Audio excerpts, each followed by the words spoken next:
পিঠার ভিতরটা দেখুন শুধু একবার বন্ধুরা, এই যে দেখুন একেবারে যেন মৌমাছির বাসা। দেখুন মৌমাছির বাসার মতো ভিতরে হাজারো ছিদ্র, দেখেই না মনে হচ্ছে যে মৌমাছির মৌচাক। এই যে দেখুন এই হাজারো ছিদ্রযুক্ত কারণেই কিন্তু এই পিঠাটিকে বলা হয় মৌচাক বিবিখানা পিঠা।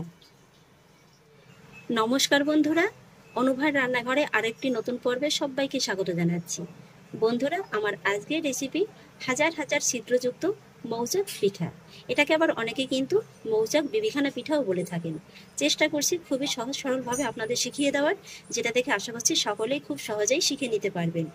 আর সেই জন্য দেখুন বন্ধুরা, আমি এখানে নিয়ে নিয়েছি 1 কাপ চিনি। চিনিটা একটা সসপ্যানের ভিতরে আমি ঢেলে দেবো, আর তার মধ্যে দিয়ে দেবো 2 টেবিল চামচ জল। খুবই সামান্য একটু জল দিলেই কিন্তু হয়ে যাবে। জলটা দিয়ে দেওয়ার পরে গ্যাসের ফ্লেমটাকে একেবারে লোয়ে রেখে কোনো রকম নাড়াচাড়া না করেই কিন্তু আমাদের কিছুক্ষণ অপেক্ষা করতে হবে, যতক্ষণ না পর্যন্ত চিনিটা একটু ভালোভাবে গলে যাচ্ছে। চিনিটা দেখুন বন্ধুরা খুব ভালোভাবে গলে গেছে।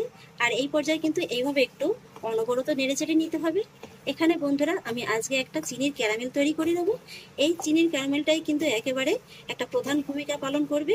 চিনির ক্যারামেলটা একটু খেয়াল করে করবেন যাতে কোনো রকমভাবে পুড়ে না যায়, তাহলে কিন্তু এই পিঠাটা খেতে তেতো লাগবে। আর এই চিনির ক্যারামেলটা করার কারণেই কিন্তু পিঠার কালারটা খুবই ভালো আসবে। আর এইভাবে কিন্তু অনবরত নেড়েচেড়ে নিতে হবে। আর এইভাবে অনবরত নাড়তে নাড়তে দেখতে পাবেন যে ক্যারামেলের ভিতরে খুব সুন্দর একটা কালার চলে এসেছে। আর এইভাবে নাড়তে নাড়তে একটা পর্যায়ে দেখতে পাবেন যে ক্যারামেলের ভিতরে এরকম একটা হালকা কালার চলে এসেছে। আর এই সময় কিন্তু নাড়ানোটা একেবারে বন্ধ রাখা যাবে না, আর গ্যাসের ফ্লেমটাও কিন্তু বাড়ানো যাবে না। আর এইভাবে কিন্তু আরেকটু সময় নিয়ে নেড়েচেড়ে নিতে হবে, তাহলেই দেখতে পাবেন যে ক্যারামেলের ভিতরে এর থেকে আরেকটু ডিপ কালার চলে এসছে। তবে এটাকে কিন্তু খুব বেশি লাল করতে যাবেন না, তাহলে আবার কিন্তু ক্যারামেলটা পুড়ে যাবে, খেতে তেতো লাগবে।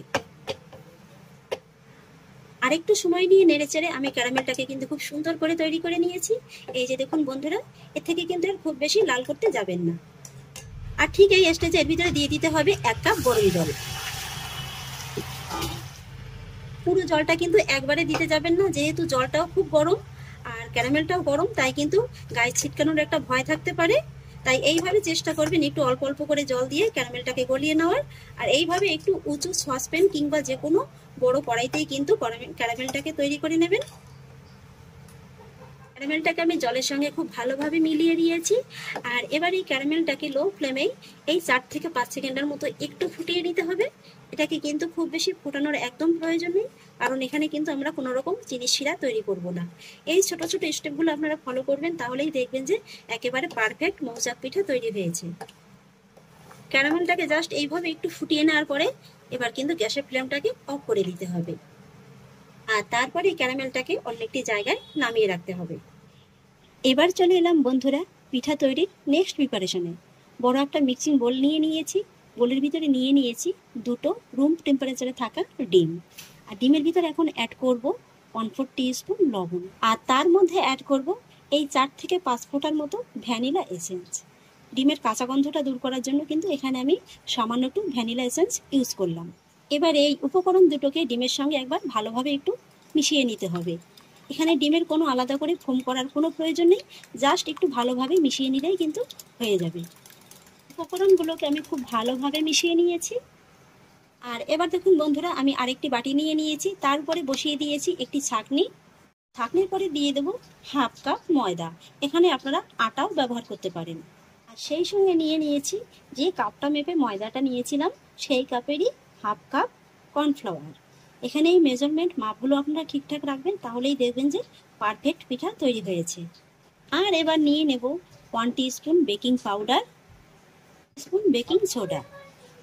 এবার এই উপকরণগুলোকে আমি ভালোভাবে একবার চেলে নেব। এইভাবে কিন্তু অবশ্যই ময়দাটাকে একটু চেলে নেবেন।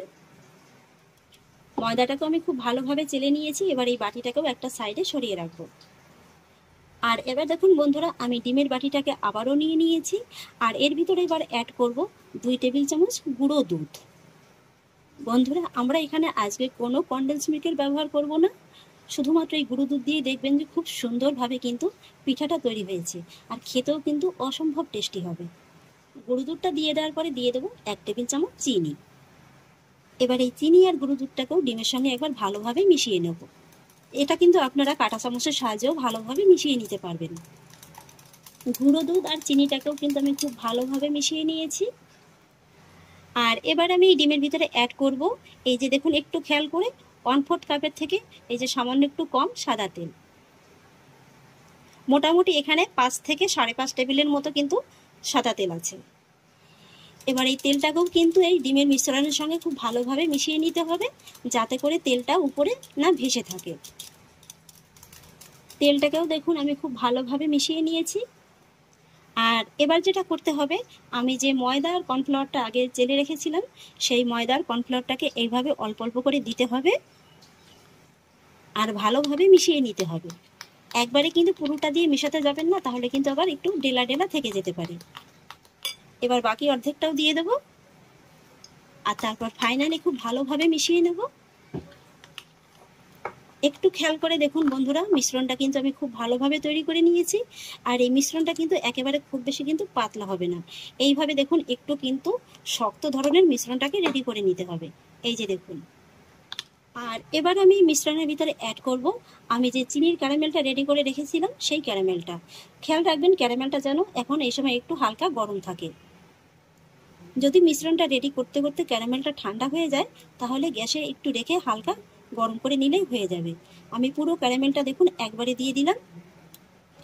আর তারপর ক্যারামেলটা দিয়ে দেওয়ার পরে এইভাবে এই মিশ্রণটাকে কিন্তু ক্যারামেলের সঙ্গে খুব ভালোভাবে মিশিয়ে নিতে হবে। ব্যাস, সমস্ত উপকরণগুলোকে আমার খুব ভালোভাবে মিশিয়ে নেওয়া হয়ে গেছে।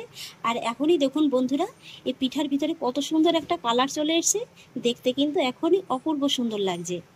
আর এবার দেখুন বন্ধুরা, আমি আজকের এই পিঠাটি তৈরি করার জন্য এরকম একটা বাটির ভিতরে সামান্য সাদা তেল মাখিয়ে একটু বাটার পেপার বিছিয়ে রেখেছি। আর এবার এই বাটির উপরে বসিয়ে দেবো এইভাবে একটা ছাঁকনির সাহায্যে এই ব্যাটারটিকে কিন্তু এইভাবে একটু ছেঁকে দেবো।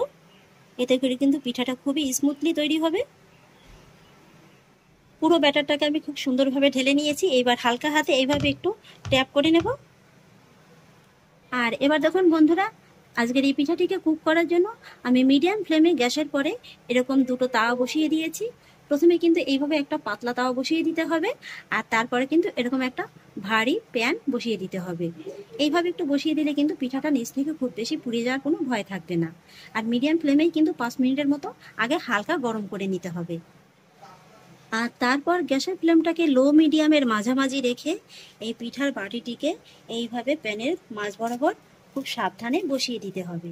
আর তারপর গ্যাসের ফ্লেমটাকে একই রকম রেখে এই পিঠাটিকে 1 ঘন্টার মতো কুক করে নিতে হবে। আর এই সময় কিন্তু কোনো রকম ঢাকা চাপা দেওয়ার কোনো প্রয়োজন নেই। ফিরে এলাম 1 ঘন্টা বাদে। এই যে দেখুন বন্ধুরা, পিঠার ভিতরে কেমন অসংখ্য জালি ক্রিয়েট করেছে, দেখে নিশ্চয়ই আপনারা বুঝতে পারছেন। তবে পিঠাটা কিন্তু এখনো পুরোপুরি কমপ্লিট হয়নি। এই যে দেখুন, সাইডটা কিন্তু মোটামুটি বেশ ভালোভাবে হয়ে গেছে, ভিতরটা কিন্তু এখনো কাঁচা আছে। তাই এই সময়টায় কিন্তু গ্যাসের ফ্লেমটাকে একেবারে কমিয়ে দিয়ে এই পিঠাটিকে এবার ঢাকা চাপা দিয়ে আবারও কুক করে নিতে হবে 30 মিনিটের মতো সময় নিয়ে। তাহলে বন্ধুরা ফিরে আসছি 30 মিনিট বাদে। ফিরে এলাম আবারও 30 মিনিট বাদে। এবার পিঠার ঢাকাটিকে তুলে আপনাদের দেখিয়ে দিচ্ছি। নিশ্চয়ই দেখে বুঝতে পারছেন যে পিঠার ভিতরে কতটা জালি ক্রিয়েট করেছে। এই যে দেখুন বন্ধুরা, হাজার হাজার ছিদ্রযুক্ত তৈরি হয়ে গেল মৌচাক বিবিখানা পিঠা। দেখতে দেখুন বন্ধুরা কতটা অসম্ভব লোভনীয় লাগছে। এই যে হাজার হাজার ছিদ্র, এইটাই কিন্তু এই মৌচাক বিবিখানার আসল বৈশিষ্ট্য। এই হাজার হাজার ছিদ্রযুক্ত কারণে কিন্তু এই পিঠাটিকে বলা হয় মৌচাক বিবিখানা পিঠা। একেবারে মৌমাছির বাসার মতো কিন্তু এর ভিতরে অসংখ্য জালি ক্রিয়েট করবে। এবার আমি আপনাদের একটু কাঠির সাহায্যে দেখিয়ে দিচ্ছি। এই যে দেখুন, কাঠির গায়ে কিন্তু একদম কোনো রকম ভাবে ব্যাটার লেগে নেই, তার মানে কিন্তু পিঠাটা একেবারে ঠিকঠাক মতো কুক হয়ে গেছে। আর এবার যেটা করতে হবে, এই পিঠাটিকে এই গরম তার উপর থেকে নামিয়ে একটু ভালোভাবে ঠান্ডা করে নিতে হবে। পিঠাটাকে একেবারে ঠান্ডা করে নিয়ে ফিরে এলাম। আর এই পিঠাটা ঠান্ডা হওয়ার পরে কিন্তু কাগজগুলো একেবারে খুব সহজেই তোলা যাবে। আর এই যে দেখুন, বাটির গাটা কিন্তু খুব সহজেই একেবারে ছেড়ে দেবে। এবার আমি একটা প্লেটের পরে পিঠাটাকে একটু ডিমোল্ড করে নেব। খুব সহজেই কিন্তু পিঠাটা একেবারে ডিমোল্ড হয়ে যাবে।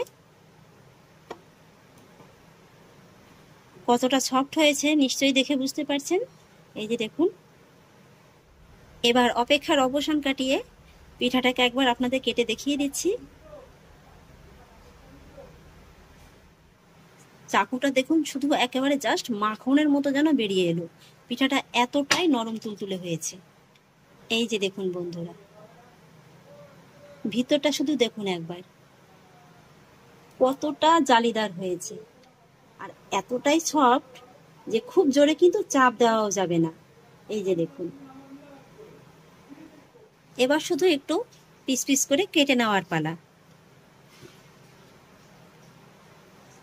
এই পিঠাগুলো এতটাই নরম তুলতুলে হয় যে মুখে দেওয়া মাত্রই কিন্তু একেবারে মিলিয়ে যাবে। এই যে দেখুন। তাহলে আশা করছি বন্ধুরা আমার আজকের এই মৌচাক বিবিখানা পিঠা রেসিপি আপনাদেরও খুব ভালো লেগেছে। যদি ভালো লেগে থাকে তাহলে আমাকে অবশ্যই একটা লাইক এবং কমেন্ট করবেন, সেই সঙ্গে বন্ধুদের সঙ্গে শেয়ার করবেন। আর প্লিজ বন্ধুরা, যদি আমার পরিবারের নতুন সদস্য হয়ে থাকেন তাহলে একটা সাবস্ক্রাইব করে পাশে থাকা বেল আইকনটি প্রেস করে দেবেন। ফিরে আসছি এরকমই পরের অন্য কোনো নতুন রেসিপি নিয়ে।